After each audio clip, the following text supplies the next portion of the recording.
Hello everyone, WadsWorth the 5th here. Hope you're all enjoying your lovely Tuesday.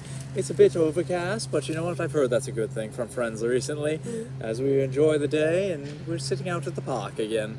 So we hope you're all enjoying the outdoors, or you will be shortly once you get out of work. So today I am with Esmeralda from the West, and we are going to do a little reading on, we were feeling creativity and passion. and what you are passionate about, yes. Yes. So what are the passions floating about in the collective right now? Let us find out. Yes. Let's see. We have our magical unicorns here to offer their assistance. Yay! I like the magical unicorn deck. As do I. And that is the cover if you wish to purchase it yourself or go hunt it down. Yes. It is glorious. A 44 card deck and guidebook for Indeed, by Oracle Doreen Virtue. Doreen. She is publishing her own cards. Oh, I like that. Yes, she has quite a few decks out there. Hello? You may hear a car beeping outside, and that is from the luck of the draw. Somewhere. Can't quite see it, so can't tell you what's happening. Which is funny, though. Which is funny, we're doing tarot reading, but we can't tell them what's happening behind us. You Right. can totally trust us. For I am about to impart a piece of wisdom that one of my mentors and teachers gave me. Fire away. Which was, when you are doing a reading and all of a sudden there is a noise or something like that, Yes. it is like an exclamation point on the reading. Oh, I like that. And I was pulling a card as that noise started, and the noise continues, Yeah. and the card is simplicity. And it stops. And it stopped almost magically as soon as I showed the card. Right? And there it is again. Interesting. Right? Exclamation points for simplicity. Right? So when you're following your passions and your creativity, just keep it simple. The old KISS method, keep it simple. Oh. Silly. Right, yes. We'll keep it simple. Silly. Now, what this also reminds me of is yesterday we had the pleasure of going to the Plymouth Plantation. Yes. Glorious day in And Plymouth yesterday. It truly was, with a truly good friend.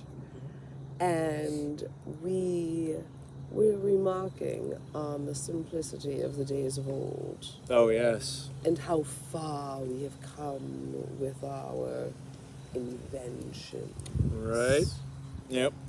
And here we are with simplicity coming out as such an exclamation point. Right, yes. And it does not escape my notice that yesterday we were remarking on the beauty and the brilliance of the simplicity that they Oh, yeah. used. They built entire huts and houses Yes. for the winter time out of one tree.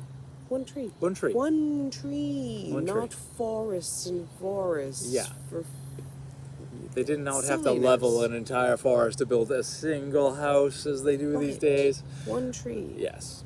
I think, it's not quite, it's, I like our modern conveniences in homes, but it was truly, like, the things they were able to accomplish with one tree compared to, like, we would level this entire park to build a teepee today. I mean, or Right, just like, one. ooh. Like, I mean, it's like, oh, look at all the fancy things in it. Yeah, but we took out an entire forest to make it. But you have a Yeah. nice little path.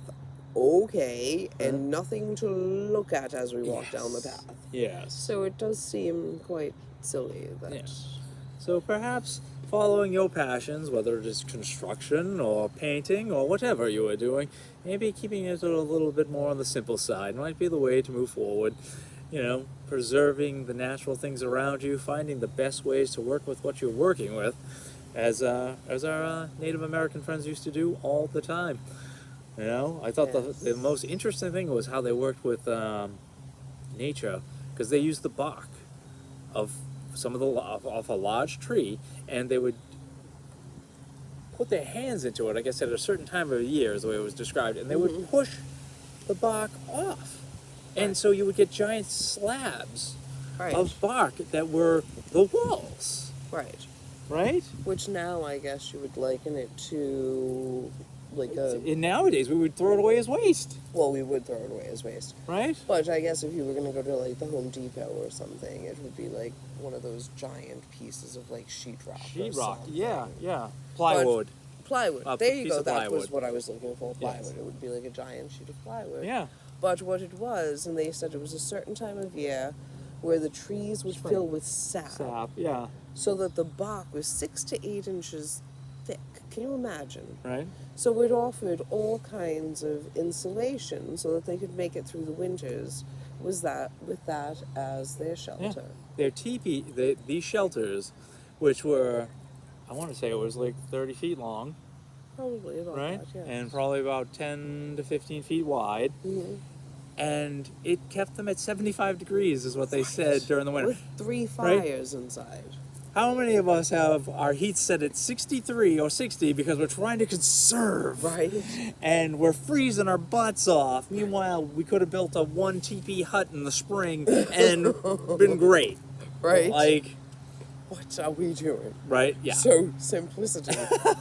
And as we're talking, It sounds like such madness the way we live today. but we are so advanced. We are so advanced, we're freezing our butts off every winter here in New Right? England. Yes. Such silliness. And meanwhile, they figured out how to insulate a whole house to 75 or 80 degrees with the bark from one tree and Right? And a little fire in front of you. fire and some sort of air pocket that they created with the tapestries or whatever it was Yeah. on the inside. Yeah, and it the just, ladies would weave a little like tapestry, and the heat would go up and back down when it cooled, and it would flow behind, and so the walls were heated and insulated, and would come back around under the fire and go back up again. And so it Yes. kept the place at a comfortable 75.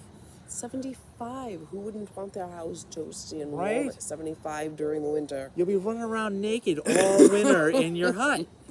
Your children may not like it, but you know the wifey might be a little excited, It would be a right? little exciting. Yeah. So So- what is happening in this hut? What is that? If the huts are rocking, don't come a knocking. Oh my.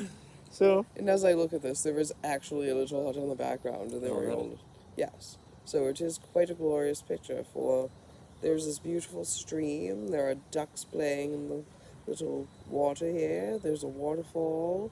There's pretty little flowers. There's glorious trees. yeah, And hidden back there, under the beams of sunlight, is this beautiful little home that looks so cozy and warm. Huh? Yeah. The little house is all the way back here, hidden. You Right. almost wouldn't see it if you weren't looking for it, and yet there it is in the glorious beam of light. yes, the good life, the simple life, Right? right? Right. One with nature, realizing that we are in fact all connected. Yes. Yes. And living in beauty Yes, I would. and harmony. I would love us to have our own construction company at some point, and you know, work a little bit more with nature, Yes. right? Yes. I think we can do that. In partnership with nature, and realizing that, new construction, people do actually want trees and bushes. Right? and Yes. Not just a giant open lot. Yes. Yeah. Just a field of grass with nothing in it. It's like Other than your giant house in the middle. it looks Sounds rather like Monopoly. right. Yes. It's like barren. It's terrible. Nothing. Giant hotel. Hotel. Not a tree, not a shrub. Giant hotel. Right? Yeah. No. We can do better. I think we can. Keep it simple, silly. Yes. Silly. Good. Yes. All right. On that silly note, you all have a great day. Have a fabulous day, and we will see you soon.